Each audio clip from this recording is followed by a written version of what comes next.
d'habitude, vous êtes toujours aussi fou.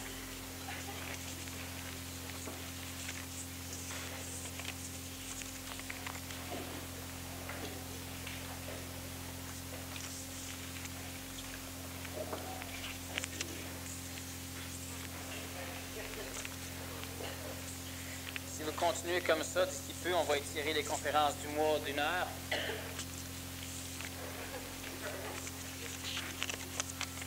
Je dis cela sérieusement, parce qu'il y a des maudites bonnes questions qui me plaisent de répondre, et quand ça me plaît de répondre,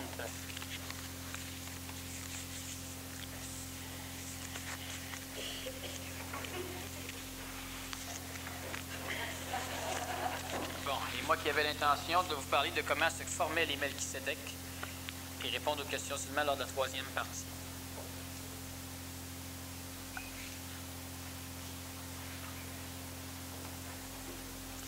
Alors, on va y aller rapidement pour commencer ici, histoire de baisser un peu le taux d'attente.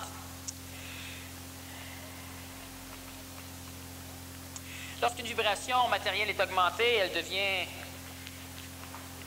motrice, elle fait bouger les choses. Lorsqu'on augmente encore la vibration, lentement, ça devient chaleur. Ça se sent. On fait vibrer un morceau de métal très rapidement, il devient chaud.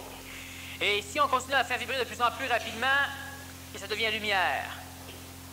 Alors on voit les morceaux de métal devenir rouges ou blancs, ça vibre énormément. Toutes les couleurs sont incluses. Et si on le fait vibrer encore plus, évidemment, il y aura le son à un moment donné qu'on va entendre comme vibration. Et si on augmente encore sa vibration, on va créer des ondes tellement petites qui vont être capables aussi de venir activer les molécules organiques, les molécules d'eau, entre autres, de certains constituants. Et activant la vibration de ces molécules-là, ils vont avoir une tendance à donner de l'énergie aux molécules d'eau, donc ils vont les réchauffer. Les réchauffant, la chaleur des molécules d'eau activées va nécessairement réchauffer tout ce qui l'entoure. Et finalement, si c'est tellement bien, si la vibration est tellement haute, ça va même faire cuire ce qui est alentour. Et c'est comme ça un four micro-ondes fonctionne. Je réponds aux questions. Et ici, on ne mange pas immédiatement une chose qu'on sort d'un four micro-ondes, on laisse le temps aux particules de se calmer un peu, on ne risquera pas de se faire cuire le système digestif en même temps.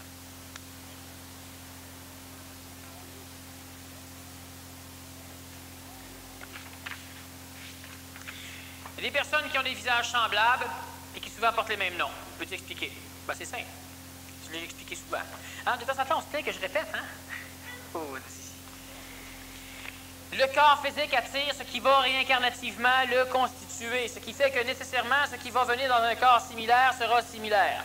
Deuxièmement, la personne, si elle a la décence d'attendre d'avoir la phase de l'enfant avant de le baptiser, va nécessairement percevoir la vibration vitale constitutive de l'enfant et elle va mettre en mots, en paroles, en phonation cette vibration. Et si elle prend des archétypes déjà constitués, des noms déjà constitués, elle va d'instinct placer le nom qui se rapproche le plus de l'enfant. Et c'est pourquoi ceux qui ont des visages semblables, qui peuvent avoir des personnalités semblables, peuvent aussi avoir le même nom ou des noms semblables.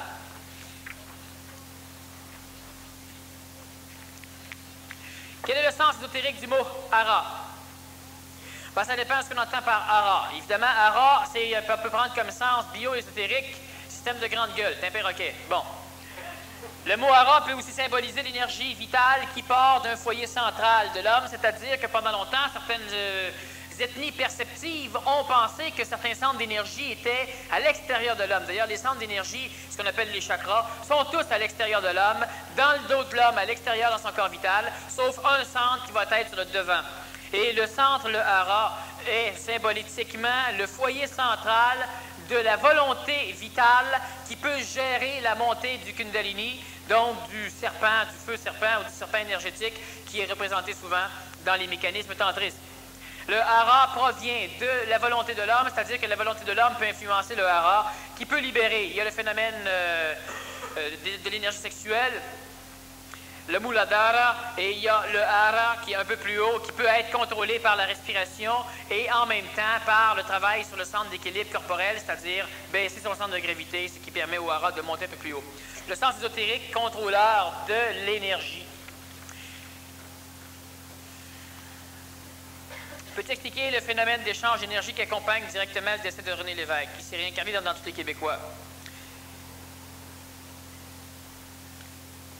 Jusqu'à quel point l'énergie manipulée a-t-elle été récupérée par l'ego du peuple québécois? Eh bien, on peut voir selon les sondages que même si le Parti québécois est tout démantibulé, il regagne en popularité. C'est normal, René Lévesque a toujours été pour son parti. Peux-tu expliquer la mécanique qui gère les réincarnations continues? Est-ce uniquement un phénomène d'attraction? Si oui, quelle est la participation de l'énergie tellurique dans cette mécanique? Alors, on va pour l'instant passer. Je l'ai parlé souvent aussi. Nous sommes en septembre dernier, tu dis que le ciel s'ouvre. Explique.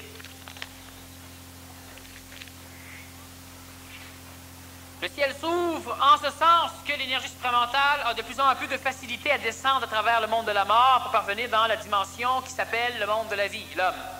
Et en même temps, de plus en plus d'humains ont la faculté de percer le ciel avec leur conscience pour aller s'abreuver non pas à la mémoire céleste, mais directement à l'énergie supramentale. L'année dernière, la planète Terre ainsi que son système solaire pénétraient de plein fouet. De plus en plus, ça a commencé en 1969 et ça s'est accéléré. Et l'année dernière, on pénétrait en 85, on pénétrait massivement. 86, extraordinairement. 87, ça se poursuit. Ça va être en accélération jusque dans le milieu des années 1990. Par la suite, il y aura une tendance de stagnation, c'est-à-dire qu'il y aura toujours une descente, mais il n'y aura pas d'accélération. Jusqu'en l'an 2010, l'humain va vivre dans une digestion des énergies supramentales. Et à partir de 2010, vers 2011, l'énergie supramentale va recommencer parce que le système orbital de notre système solaire va pénétrer encore dans une région encore plus dense, plus massive, qui sera de plus en plus matérialisable et matérialisante d'énergie supramentale. Cela va durer près de 13 000 années. Et après ces 13 000 ans, l'homme sera dans une phase où il aura fusionné ce continuum descendant supramental et le contexte pianotique, le contexte des différents octaves de l'évolution, les cycles perpétuels où on refait toujours la même chose, va cesser. Pour nous.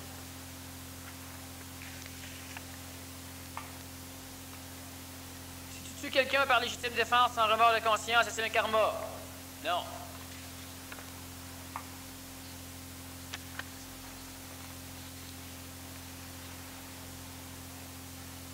Daniel, je resconise tous les soirs, je deviens tout étourdi. Je vacille, j'ai mal au cœur. Pourquoi ce phénomène et comment contrôler cela? La personne elle resconise et en même temps elle s'hyperventile. C'est-à-dire que sa resconisation est trop bonne et elle a trop d'efficacité, elle a trop d'énergie vitale et trop d'oxygène. Et au lieu de respirer resconiquement, comme un être conscient dans sa respiration doit respirer, elle respire en resconisant, mais au même rythme qu'un être non conscient. Ce qui lui amène beaucoup trop d'énergie, beaucoup trop d'oxygène. Alors il faudra qu'elle respire beaucoup moins le temps qu'elle travaille. Quand un couple s'est réincarné instantanément dans un corps vivant, puisqu'à la mort de cette personne, ils ne peuvent s'en séparer. Sont-ils conscients? Ils sont conscients sans être conscients. C'est quoi la subtilité qui les conserve individus dans un même corps? C'est celle que je viens de dire. Cette personne, en rajeunissant, peut-elle leur redonner chacun un corps séparément avec toute leur mémoire? Ça s'est déjà vu. Qu'est-ce qu'il a voulu dire quand il m'a fait promettre de ne jamais oublier que le bleu ne brûle pas? C'est ta job.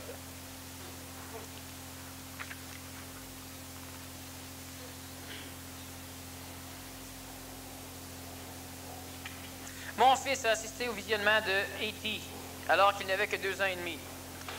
Disons que son corps a assisté. Aujourd'hui, il a 8 ans et chaque soir, il a une peur bleue. C'est intéressant, le rat devient bleu. Lorsque le moment de dormir apparaît, il revoit en rêve E.T. dans lequel il se voit émotivement écrasé. Que peut-il faire ou que puis-je faire pour faire disparaître cette mémoire néfaste à tout jamais?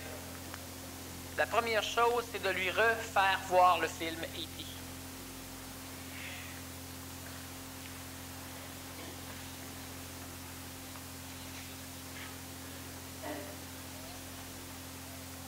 Je n'ai aucune motivation, aucun intérêt dans mon travail, etc.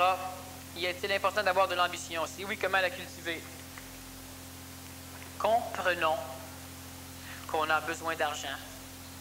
Ça devrait être suffisant pour que motivé ou pas. Moi, je déteste manger. Et je vais quand même manger. Si vous seriez cultivateur, que vous aimeriez manger, puis que vous détesteriez cultiver, vous cultiveriez. Ça serait une raison. Je comprends que la société vous permet de ne pas travailler, d'être sur l'assistance sociale et de continuer à avoir de l'argent. D'où le brime. Ça s'en va la raison. Mais il y a eu des temps, il y aura des temps où l'humain fera la queue pour trouver de l'emploi, quel que soit l'emploi. Oh, les plus faibles vont se suicider se disant que ça vaut pas la peine de vivre s'ils n'ont pas 350 piastres clairs par semaine, mais il y aura du monde qui vont rester pour faire la queue. Pourquoi? Ils n'ont pas besoin d'aimer placer des bobines sur des tirs. Quand ils ont le paye à la fin, ils s'en vont. Vivre, manger, dormir, s'habiller. Première raison pour laquelle l'homme doit travailler dans une société comme la nôtre, c'est se libérer des contraintes. Alors, est-ce qu'on a besoin d'une motivation? Comprenons simplement qu'on doit faire un travail. C'est sûr qu'un jour, on peut s'arranger pour changer de travail, mais ne pas travailler, c'est très karmiquement dangereux et évolutivement aussi. L'ail aide à rapprocher le corps vital du corps physique. Y a-t-il d'autres aliments qui ont le même effet? Si oui, lesquels? Bon, elle n'aime pas l'ail. Ça sent une petite capsule. Il y a d'autres aliments qui aident à faire cela. Ces aliments, ce ne sont pas des aliments, ce sont des plantes qui poussent au Québec et qui, à un moment donné, certains vont les connaître parce que ça sera absolument essentiel qu'ils mangent des plantes qui vont plugger le corps vital à leur corps physique. De façon, on va en parler un peu au prochain PMC+, où on parle de constituer un réservoir d'énergie vitale. Le premier réservoir sera notre corps. Le deuxième réservoir sera quelque chose que l'on va bâtir et que l'on pourra, qui sera à l'extérieur de nous, bien matérialisé, de façon à ce qu'on n'ait pas continuellement à attendre, de tout comprendre le processus de la manipulation du ciel, donc des énergies placées dans le monde de la mort, pour arriver à s'en servir. Il y a d'autres phénomènes qui peuvent plugger le corps vital au corps physique, mais pour l'instant, considérons que l'ail est extrêmement intéressant. Où se situe la démarcation entre aider les autres et se faire siphonner en énergie? C'est exactement comme dans la conversation, ceux qui ont fini leur séminaire d'ajustement de parole. Une conversation, on la poursuit à l'exclusive condition qu'on connaisse le but, la finalité et qu'elle nous rapporte. Alors, si on aide autrui, il faut que ça nous rapporte. Mais il faut que ça nous rapporte, comme je l'ai expliqué tout à l'heure, avec une conscience planétaire, une conscience du moins populaire, peuple, une conscience un peu plus grande que la nôtre, de nombril. Chaque fois que je permets l'économie d'énergie, j'aide. Si c'est en fuyant, j'aide. Si c'est en donnant, j'aide. Si j'ai une conscience planétaire, je ne travaille pas exclusivement dans le but de sauver mon énergie. Je suis une feuille plantée sur un arbre. Si je draine toute la sève vers moi, toutes les autres feuilles vont mourir. Tant pis pour elles. Si les autres feuilles meurent, l'arbre meurt. Tant pis pour moi. Alors, je dois m'arranger pour économiser l'énergie. Et je vous laisse méditer là-dessus. Simple. Économiser l'énergie, pas l'énergie. Je serai peut-être malade, mais lorsque j'aurai suffisamment dressé de gens à préserver l'énergie, j'aurai juste à m'en aller quelque part dans la forêt, puis il y aura maintenant tellement d'énergie sur la planète que je serai guéri instantanément. Tandis que tant que je veux la conserver pour moi, l'énergie que je pourrais distribuer, l'énergie qui pourrait rapporter mieux ailleurs que chez moi, si celle-là je ne la donne pas, eh bien je mourrai avec 50% d'énergie avec laquelle je ne peux rien faire et 50% d'énergie avec laquelle je peux vivre, qui est trop peu, il m'en manque.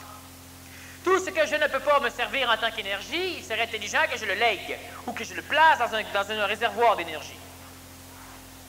L'Arche d'Alliance, quelle a été sa fonction, qui l'a construite, comment a-t-elle été construite, matériaux, quelle est-elle devenue? On va revenir.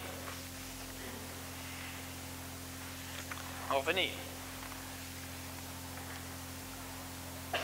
Je suis un drôle de phénomène, régulièrement on me salue et on dit qu'on me connaît. Petite recherche verbale, et on réalise la méprise. Même un soir, 2 policiers m'ont arrêté discutant dans l'autopatrouille. Ils ont avoué me connaître. Je leur ai fait croire que c'était à la télévision ou en prison. Non. Et j'ai sauvé un ticket.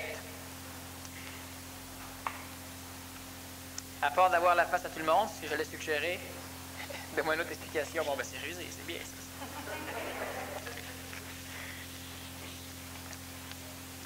La personne, elle est sans doute constituée de beaucoup de phénomènes très minimes, mémoriels, réincarnatifs de structure sociale. Et c'est pourquoi énormément de personnes ont une vibration avec elles Donc, ils peuvent, eux autres, ne comprenant pas l'ésotérisme du phénomène réincarnatif pluralitaire, ils pourront plutôt penser que mémoriellement, il y a eu quelque chose, donc ils diront « je te connais, il me semble que ». Simple. Expliquer comment se garantir l'aide de l'homme. Donner l'exemple.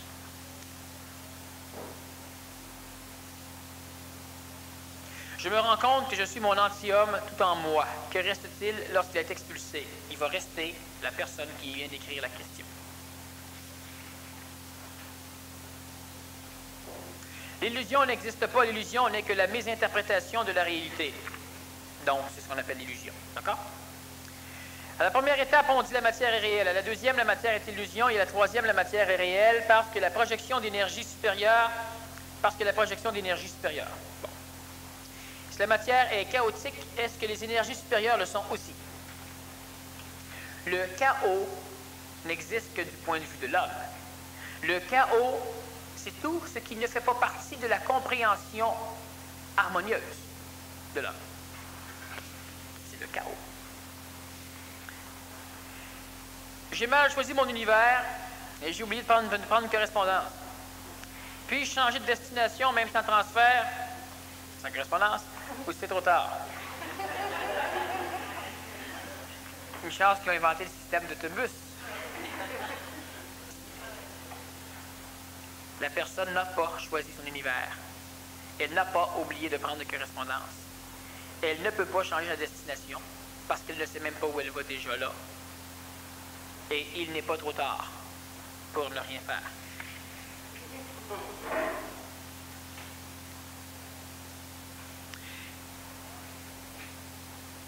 La mort n'est que la cerise sur le sundae de notre façon de vivre. La vraie mort, c'est chaque jour avec le conte de langue, les femmes et les enfants. Est-il possible de vivre comme si la mutation allait arriver sans la mort? Tout se peut.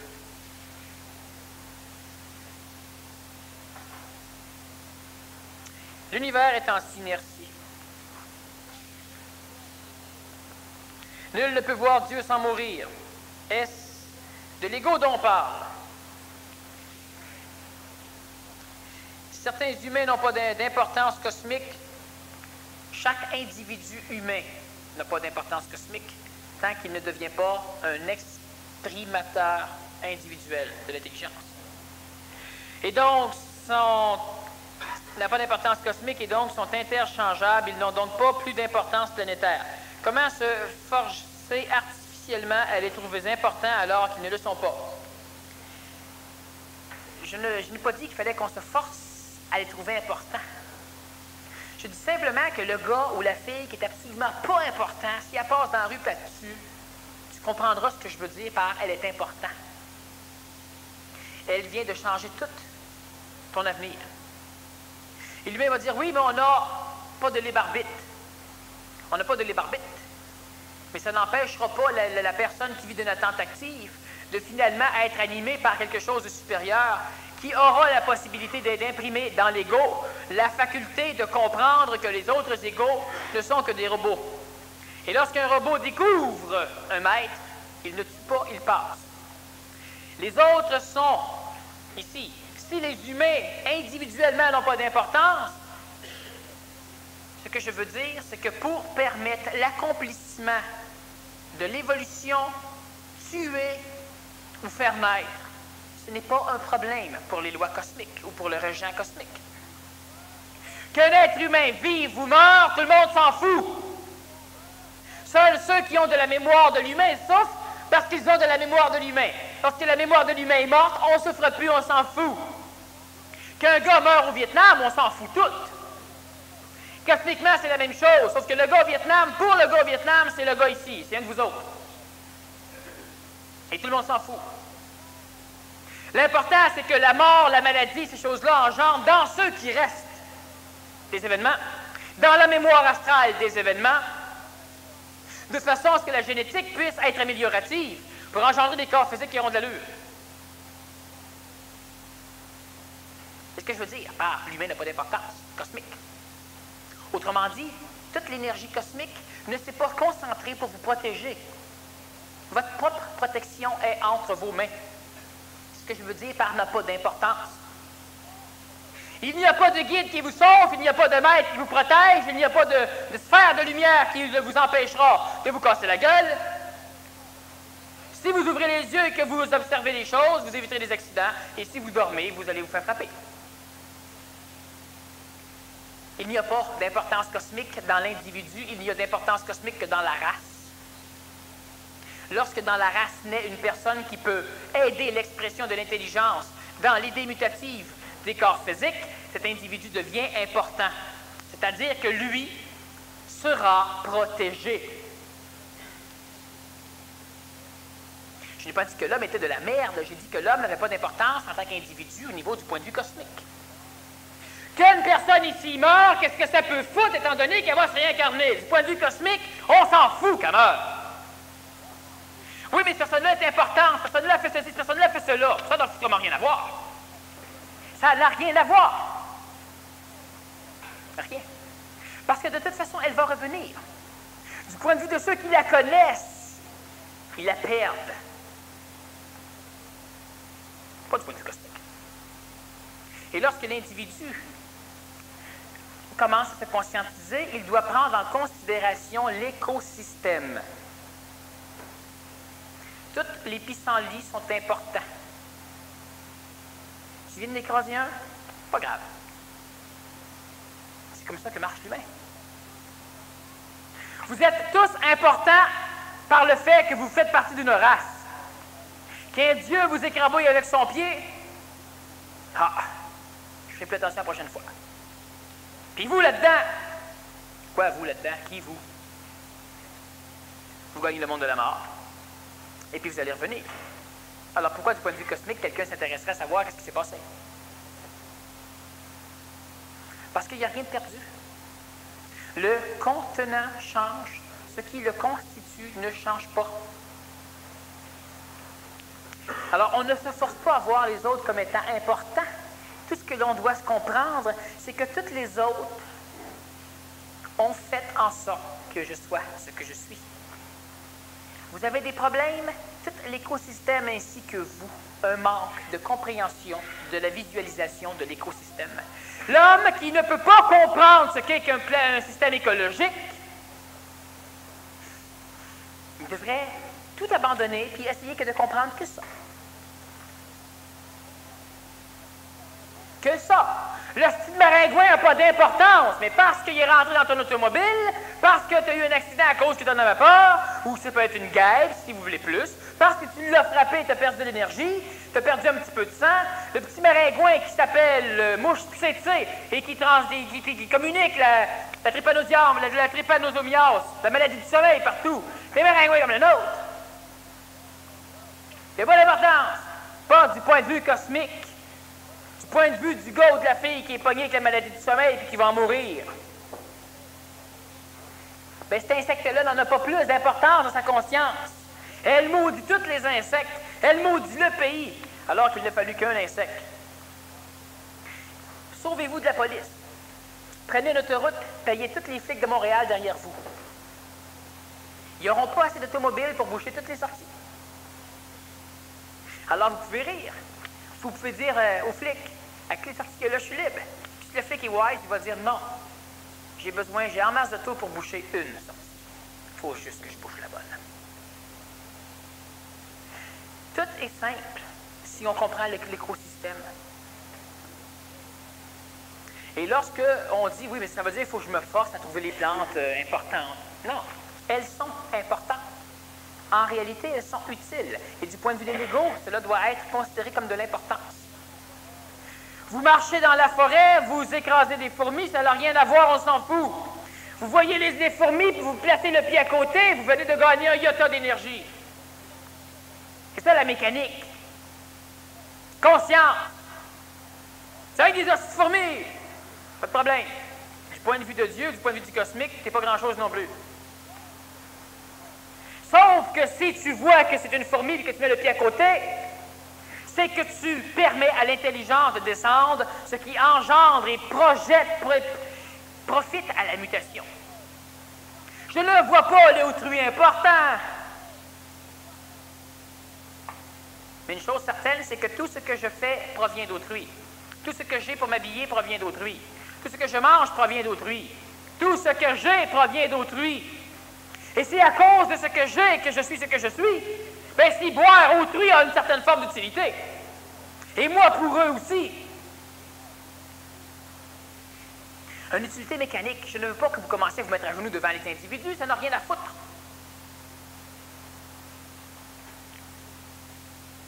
Quand vous voyez une personne s'en venir vers vous, dans un corridor mince, vous vous tassez un peu, puis elle ne se tasse pas pantoute. Qu'est-ce qu'il faut faire? Il faut se tasser plus. C'est simple. Vous sauvez de l'énergie et vous ramassez son énergie. Elle a de l'ego, elle vient. Premièrement, l'énergie vitale se déplace vers vous de façon à solidifier le corps physique lorsque vous allez vous accrocher les épaules, même si elle est inconsciente.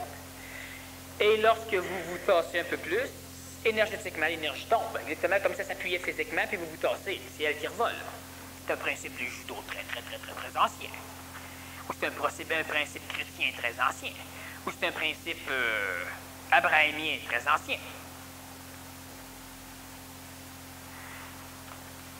Sans la planète Terre, nous ne sommes pas là. La planète Terre, elle est constituée de tout ce qui la constitue, et s'il manque une chose, tout est sur le cul. Et c'est pas parce qu'on ne voit pas ça. Chaque fois qu'il y a des problèmes sociaux, c'est parce que les gouvernements, les rois, les royautés, etc., ont perdu de vue l'importance de tout le monde. Chaque fois que l'on veut évoluer dans une société où on pense qu'on est toujours écrasé par tout le monde, c'est parce qu'on évolue contre la société. On n'évolue pas dedans, on évolue contre. Le policier qui admet une contravention, c'est un asti d'épais. Si tu serais dans son corps, tu serais toi aussi un hostie d'épais. Et si lui serait dans ton corps, il verrait aussi clair que toi. Parce que c'est la génétique qui l'a déterminé.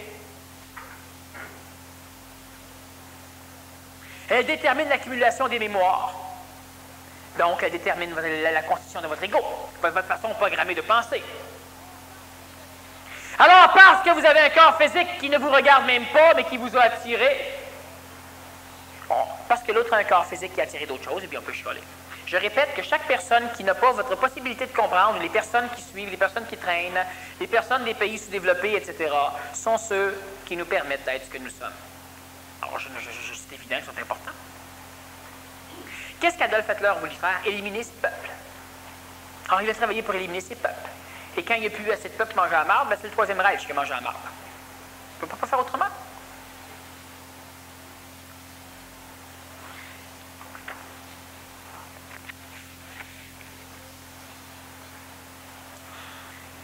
A-t-on idée de mourir? C'est aberrant, tout s'use. L'amour comme la matière. Pas d'absolu là-dedans. Comment s'en sortir? Il y a l'absolu. On pourra revenir.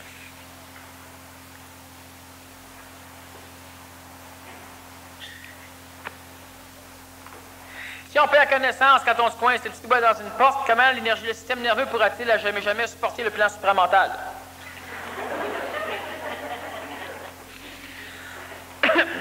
Quand on se coince le doigt dans la porte, le système nerveux vient lire, c'est-à-dire qu'il y a des cellules sensitives qui amènent au cerveau, par le biais de différents phénomènes de coloration, l'importance de l'influx. Si plus d'une quantité de neurones vient à être énergisée par cet influx, le cerveau, la personne peut engendrer un choc psychogénique, par exemple. Un choc où la psychologie va ralentir le battement cardiaque à un point tel que le cerveau va manquer de sang et la personne va tomber dans les patates. Il n'y a aucun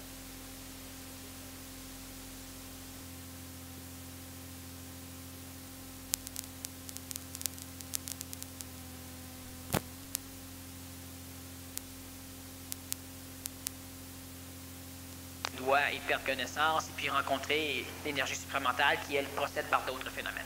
Il y a l'ajusteur de pensée et dans la majorité des cas, l'individu n'a pas d'ajusteur de souffrance. Ça se développe, mais la majorité des individus n'en ont pas. Il y en a quelques-uns qui l'ont, sont capables d'atténuer une souffrance. mais la majorité ne l'ont pas. Et l'ajusteur de pensée, lui, vient avant le contact supramental, alors faites-vous-en pas, continuez à perdre connaissance.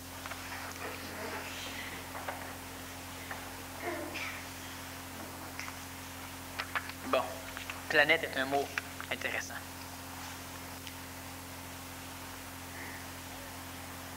On joue en différé puisque tout est déjà joué du côté de la non-existence où le temps n'existe pas. On ne joue pas en direct. Il y a longtemps que les spectateurs de l'autre côté savent comment le film finit et sont allés se coucher.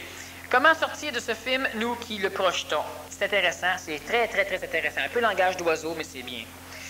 Il y a une chose que la personne doit comprendre, voilà, c'est que les spectateurs sont partis se coucher, alors à quoi ça sert de continuer à jouer? Si on ne continue pas à jouer, jamais le film n'aura été continué, donc les spectateurs auront été déçus. Ce n'est pas parce qu'une chose apparemment est déjà faite qu'on ne fait que jouer un rôle, alors pourquoi le continuer? C'est que si on ne continue pas, tout ce qui a déjà été fait n'aura jamais été fait. Et le rôle de l'homme, même si apparemment il fait une chose déjà accomplie, c'est que la chose ne sera accomplie, même si elle est déjà finie, qu'à la condition que l'homme la repasse. La réaccomplisse. Et là, elle sera parfaite. Alors, on peut poser la question, moi, mon père, ma mère me mettent au monde, je vis, je prends un véhicule, je retourne dans le passé, je reviens, je tue mes parents. Qu'est-ce qui arrive de moi? Instantanément, je ne peux pas être venu au monde, donc je ne peux pas être là. Paf, je disparais. Je ne suis pas là, donc je n'ai pas tué mes parents. Paf, j'apparais. Mais vu que je suis là, je tue mes parents. Paf, je disparais. Il y a énormément de choses comme ça. La personne qui retourne dans le passé ne pourra pas tuer ses parents. Et même si elle retourne dans le passé et qu'elle se voit enfant, elle va dire, tiens, mais allez lui parler. Si elle va lui parler, je vais changer l'avenir. Ça veut dire qu'elle, quand elle était jeune, quelqu'un est venu aussi lui parler. Elle ne changera pas l'avenir. L'homme doit accomplir ce qui déjà est accompli. Et je réponds pour la personne qui pose la question. La question est assez subtile, la réponse devrait donc être comprise. Est-ce la nature qui nous garde prisonniers ou nous qui la gardons prisonnière? Et elle qui finit par mourir de nous? C'est une question intéressante, mais la nature et l'homme, c'est la même chose.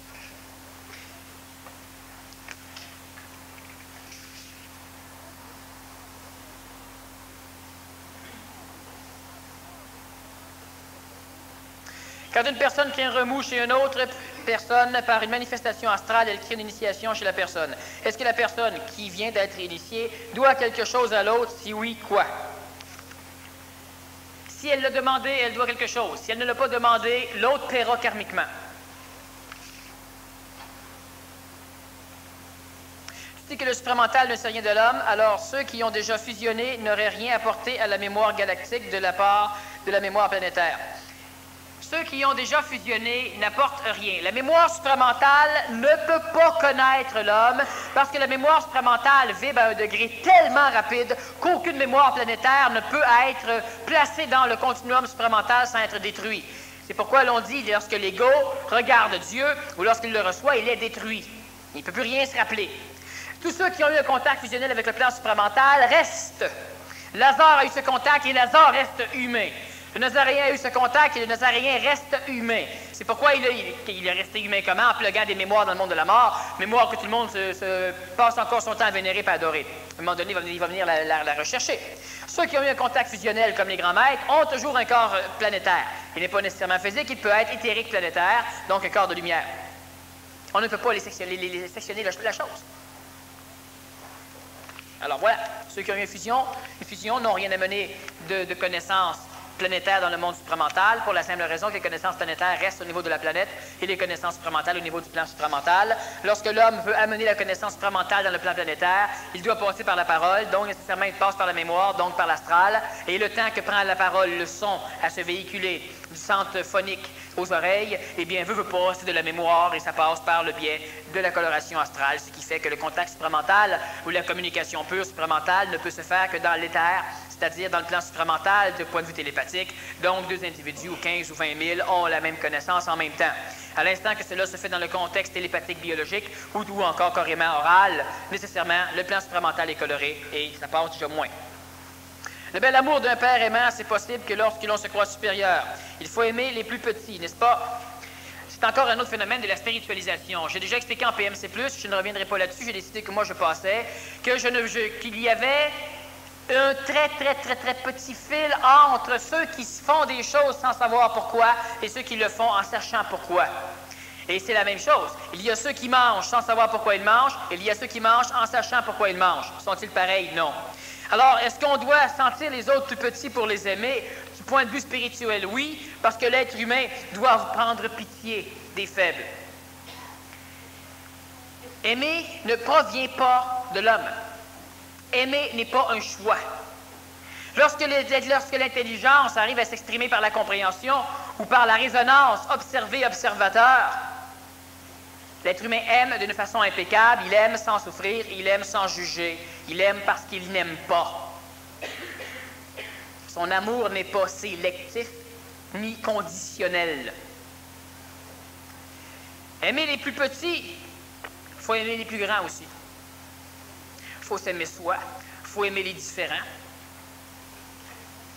Bref, il ne faut pas s'en faire. Moi, je n'aime pas les humains. Je n'ai pas besoin de m'occuper d'aimer l'homme. Lorsque je rencontre quelque chose, j'agis avec la chose. Cette chose, je l'aime, j'agis avec. La chose n'est plus là, je ne l'aime plus, je ne l'ai plus en mémoire. Alors, je ne passe pas mon temps à regarder dans la rue à dire « c'est quand même du bon monde ». J'ai bien d'autres choses à faire que ça. Aimer, c'est pas de transmettre de l'énergie. Ça, c'est nourrir le monde de la mort.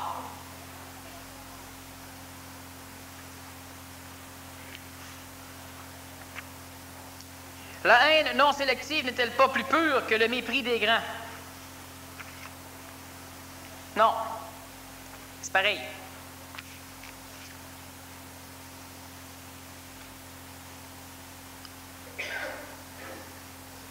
Les changements font partie de l'effet. Triper sur l'effet, se masturber d'évolution, est-ce si noble? Qu'est-ce qui évolue?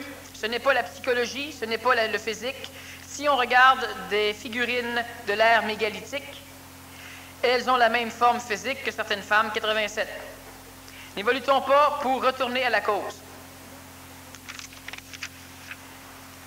L'homme, psychologiquement, peut se plaire de triper de l'évolution.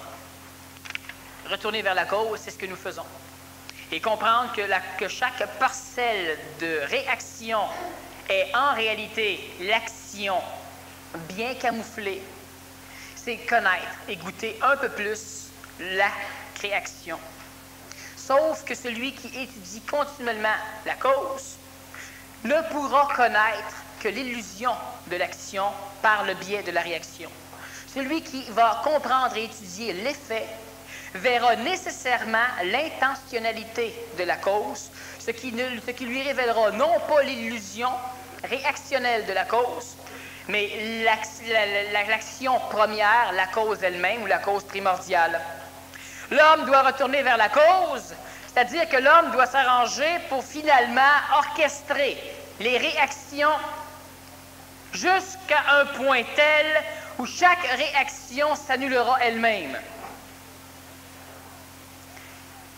L'homme est un créateur. Dans le domaine très limité de la conscience humaine, il manque de sphère pour vibrer les choses. L'homme est un créateur et l'homme créera un jour l'anti-action.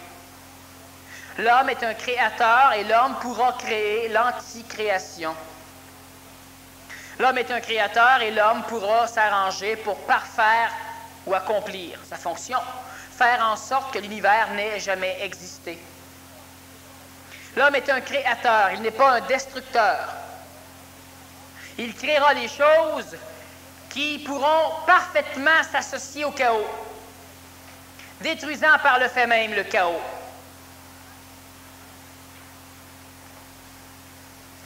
C'est comme un casse-tête à 2 pièces. Le casse-tête est intéressant tant qu'il manque la pièce, tant qu'on doit la placer. Quand elle est placée, le jeu est fini. Le casse-tête est parfait, mais plus personne ne voudra l'acheter.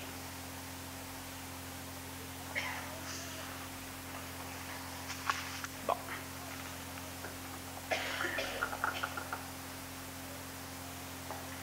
Il y a dans l'univers des choses qui, du point de vue de l'homme, paraissent chiennes, chiantes, écœurantes. Il y a même des entités, des hommes, des femmes, et d'autres phénomènes hiérarchiques extraterrestres qui finissent par tellement trouver chiant tout qu'ils mettent toute l'énergie qu'ils ont à fuir les conditions causales de l'évolution descendante-ascendante de la création. Ils mettent leurs énergies à fuir toute structure établie et à essayer de fuir toute loi matérielle, vitale, astrale, mentale, temporelle, intemporelle, humaine ou divine. Il y a des êtres énergétiques qui ne peuvent tolérer quoi que ce soit de supérieur, d'inférieur ou d'égal. Il y a des êtres extraterrestres, c'est-à-dire des phénomènes énergétiques et d'autres phénomènes énergétiques terrestrifiés, donc des terrestres, des humains, qui évoluent à une vitesse subtile et tout au long de leur évolution refusent catégoriquement ce qu'ils sont et ce qu'ils deviennent. Et ce refus catégorique engendre une perturbation énergétique à l'intérieur de celui qui évolue. Et cette entité finit par devenir un microcosme complet et total dans le macrocosme de la création. Il devient un rejet, il devient un excrément cosmique. Il devient un phénomène plus ou moins indestructible, mais qui n'a apparemment aucune raison d'être dans la création. Ce personnage ou ces personnages se rapprochent en étant l'excrément cosmique des substances toxiques de la création, des déchets. Il se rapproche d'un autre phénomène intéressant qui porte le nom d'amour.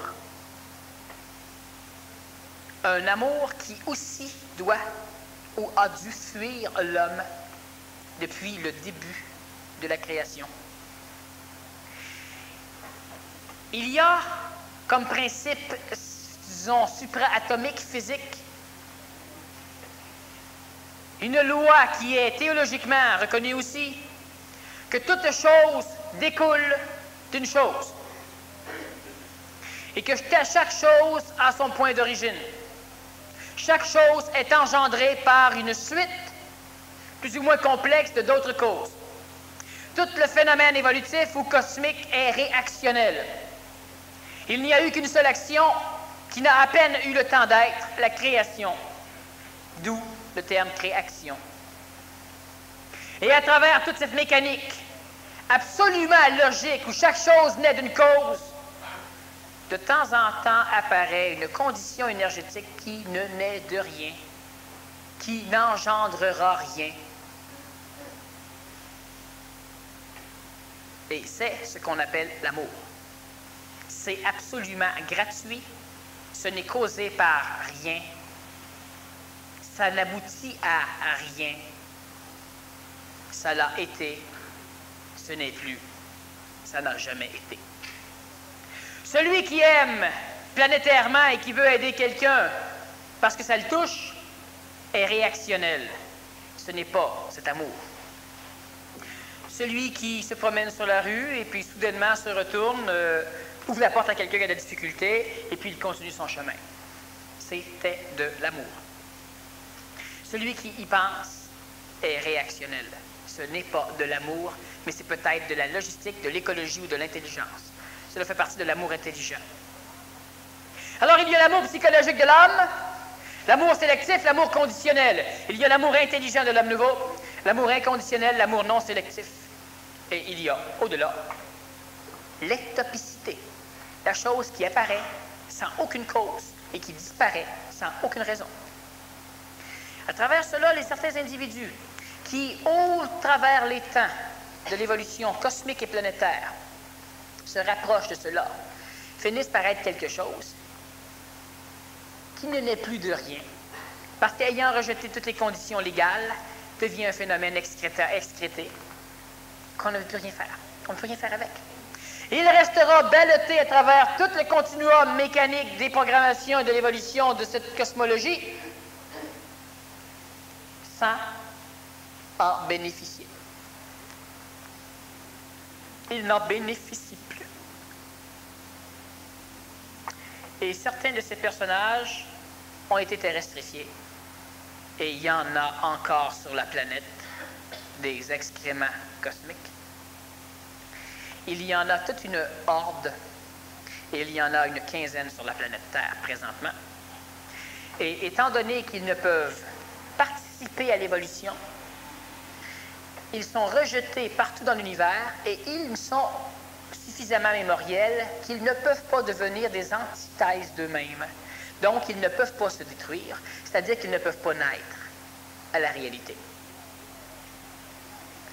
Si un jour un être humain serait totalement détruit, on ne retrouverait plus rien de ce qui le constituait.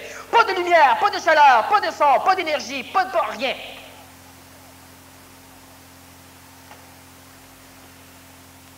Il serait libre de la création et il serait dans l'endroit où un jour nous allons aller et d'où nous provenons. La destruction totale, ce n'est pas épeurant, c'est le salut. Mais lorsque l'homme meurt, son corps reste, rien ne se perd, rien ne se crée. Et lentement, ces personnages finissent par être rejetés par tout ce qui existe dans la création. On n'en veut pas. Et rejetés par toute la création, ils n'ont pas le choix que d'aller quelque part. Et ce quelque part fait partie de la création, d'où leur souffrance majeure. Ils souffrent d'une maladie particulière, ils ne peuvent pas retourner en arrière et ils ne peuvent pas avancer en avant. Ces êtres, lorsqu'ils tombent quelque part, n'apprennent rien, ne changent pas, restent ce qu'ils sont, mais créent un remous majeur à travers ceux parmi lesquels il est tombé. Ces êtres, je parle de ceci parce qu'il y en a une quinzaine sur la planète. Il y en aura d'autres. Et on doit apprendre lentement à les reconnaître. Un jour, je vous dirai pourquoi. Pour l'instant, je dis ceci. Ce sont des Melchisédek. Un Melchisédek est un être non ascensionnel, non involutif. Est un être qui ne participe à aucune évolution ou à aucune involution, mais qui catalyse, qui accélère une réaction sans en prendre part. Je dis ceci premièrement pour avertir certains phénomènes melchisédiens. Ils sont catalyseurs et non pas nécessairement catalyseurs d'évolution. Cosmiquement, ils sont catalyseurs d'évolution. Et ils doivent être régis par l'intelligence de l'homme. Et ils doivent être régis par l'intelligence de l'homme parce que sinon l'homme catalysé par eux sera régi par le vide melchisédien. Ce que je veux dire qu'à un moment donné, vous avez une idée géniale, vous la partez l'idée, vous faites toute la chose au complet, pour vous de 6 mois, 1 an et demi, 2 ans, tout ce qui vous expliquait l'idée est disparu. Vous ne savez plus pourquoi. Vous étiez plugué à une énergie melchisédienne qui vous a catalysé, qui n'a pas pu en bénéficier et qui, à un moment donné, est rejetée ailleurs dans notre univers, ce qui fait que tout ce pourquoi vous faisiez n'a plus de raison d'être. Et le Melchisédek, c'est pas un bonhomme qui se promène en robe de chambre, là. Le Melchisédek peut être travaillé, on peut s'en servir pour catalyser des événements qui nous semblent intelligents. Le Melchisédek ne peut pas travailler contre l'intelligence. Le Melchisédek ne peut pas travailler contre l'intelligence. Il peut par contre travailler pour des expressions de l'intelligence, soit celles qui manipulent les forces d'involution, soit celles qui manipulent les forces d'évolution, et il ne dépend qu'à l'homme de se servir de ce catalyseur. Alors on peut nécessairement absorber, on peut entrer en contact, on peut manipuler une force melchisédienne de façon à ce qu'elle catalyse l'intelligence de nos idées. Savez-vous qu'est-ce qui manque toujours à l'homme? C'est les raisons intelligentes. L'homme n'en a pas encore assez. L'homme a des raisons émotives ou des écœurements intelligents. L'homme n'a pas de raison intelligente encore. Et le Melchisédek est un catalyseur d'évolution. La Lune est habitée par des forces melchisédiennes. Ces forces, très proches de l'énergie éthérique, se véhiculent sur des faisceaux photoniques, se véhiculent par la lumière. Le Soleil est trop évolutif. Il n'y a pas de Melchisédek. La Lune sert énergétiquement de dortoir. Et lorsque, de temps en temps, certains humains se font manipuler par des pleines lunes, lorsque les forces melchisédiennes sont projetées sur le contexte de celui qui peut voir, vous êtes heureux, vous serez plus heureux. Vous êtes déprimé, vous serez plus déprimé. C'est un catalyseur. Ça accentue les choses. Accentuer les choses ne veut pas dire pour le bien ou pour le mal, veut dire accentuer les choses. Il y a des cycles où l'être humain se sent malheureux, des cycles où il n'a plus le goût de faire quelque chose. Il y a des cycles. Et on doit apprendre chacun à connaître les cycles biologiques et réincarnationnels qui nous assujettissent à cette loi cyclique de catalyse, de catalysation. Parce que lorsque l'on sait que le cycle approche, on se prépare à être ce que nous voulons être, pour qu'on puisse se servir de ces phénomènes melchisédiens catalyseurs de façon à précipiter notre ascension. Continuellement, l'humain abandonne toujours à l'hasard son évolution. Au hasard, si vous préférez. Et il a tout dans la face, dans le nez. L'homme doit se prendre en main. On lance une corde dans le trou, mais on ne descendra pas vous attacher après. Puis quand est-ce que l'humain veut monter après la corde? C'est quand on est écœuré et qu'on retire la corde. Comme le chat qui part après la corde quand il voit que la corde s'en va. Puis qui se couche à côté tant qu'elle ne bouge pas. Il y a des cycles. Et on doit s'arranger pour pouvoir préparer les cycles en plénitude plutôt qu'en dépression. Ce sont des choses très applicables, très faciles et mauditement efficaces. Chaque fois que vous êtes entouré de gens qui vont mal, des gens qui s'auto-énergisent à aller mal, à se déprimer, il y a un phénomène melchisédien à l'intérieur de ce décrépitement, de ce décrépissement. Et si on est entouré de gens qui s'écrasent, on se sent motivé, puis plus qu'ils s'écrasent, plus qu'on sent l'attaque. Quand tout va mal, c'est là que je me réveille. Parfait.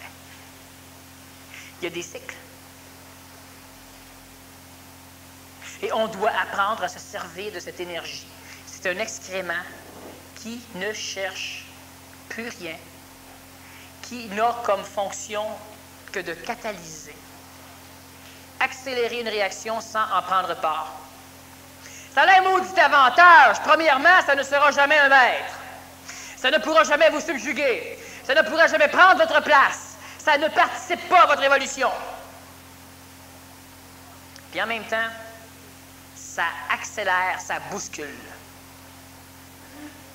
Il y a toujours la maudite problématique. Et chaque chose arrive en son temps. Et c'est vrai.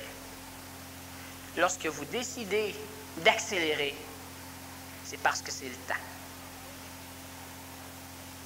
Plus vite vous déciderez, plus vite ce sera le temps. Celui qui... Parce que ça ne change rien de dire, oui, mais si, est-ce que j'ai décidé plus vite parce que c'était le temps, ou bien non, ça a été le temps parce que j'ai décidé plus vite. Je m'en fous. Une chose qui est sûre, c'est que vous ne pourrez pas rien faire tant que ce ne sera pas le temps de le faire. Cela veut donc dire que si vous vous décidez tout de suite, cela prouve que c'est le temps tout de suite. Alors, cessez d'attendre que le temps vienne. Ça ne changera rien à rien. Mais ça change tout à tout. Comprenez bien la nuance subtile. Je suis en train de vous expliquer comment faire un coup de cochon à l'intelligence qui règle l'évolution. Et les coups de cochon dans le bien de la compagnie sont toujours bien vus par les patrons. Alors je me fous de ce qu'ils peuvent parler ou penser. Nous ne pouvons rien accélérer. C'est un fait. Tout doit être dans son temps. C'est vrai. Si émotivement ou égoïquement, on veut se casser la gueule, enfin, on ne le veut pas, mais on se lance trop rapidement, on se casse la gueule. C'est vrai. Si mentalement, si intelligemment, on décide que on ne pourra pas avancer rien sur le temps. Mais il y a une chose que l'homme oublie dans cette explication. C'est que le temps est une illusion.